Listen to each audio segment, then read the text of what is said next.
the making of Pakistan's 1956 Constitution.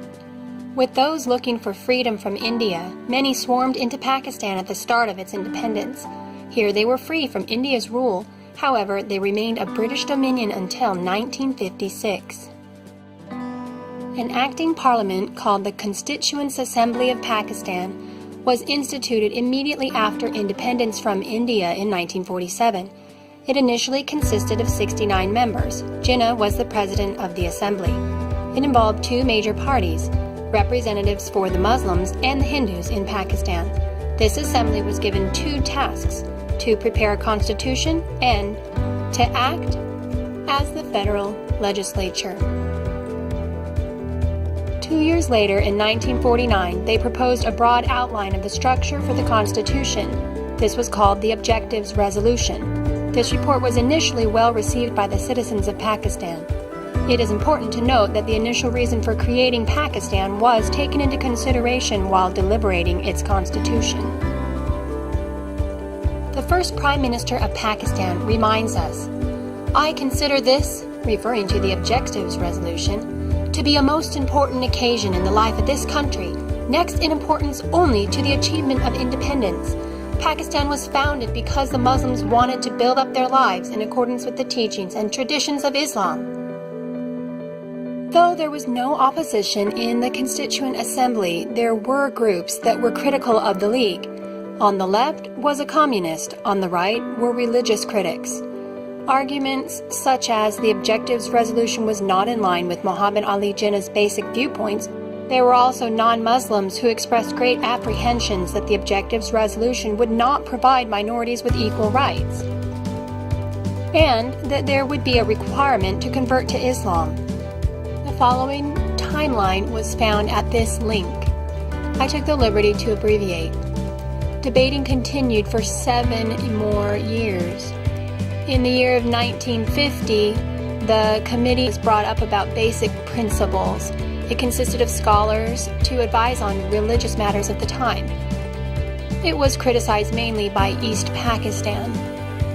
Also, they discussed fundamental rights of the citizens and matters of the minorities. They were getting good response from the people overall. In the year 1952, they came back with the Basics Principles Committee again. This time, they had the final report prepared.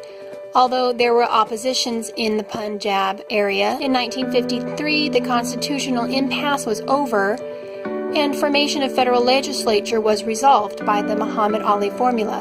This report was widely welcomed and helped the Constituent Assembly regain in popularity. In 1954, the Basics Principles Committee was revised and finally approved. They continued delegations. In 1954, the final sketch of the Constitution was actually prepared.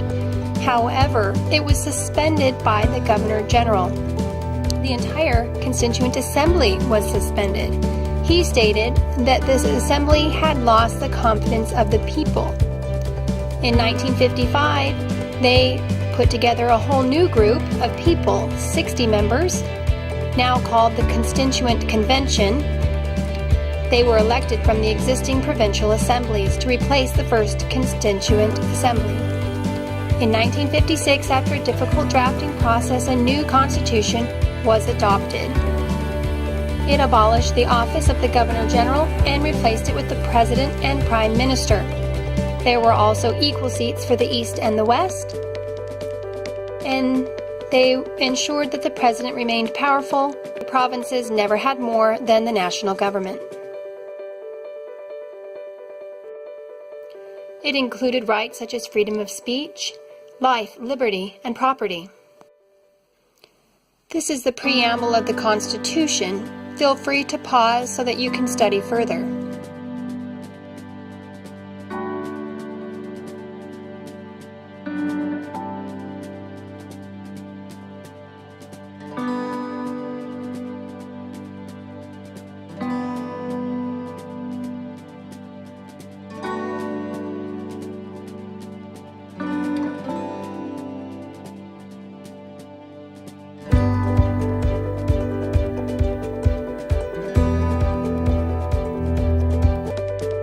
Thank you for watching.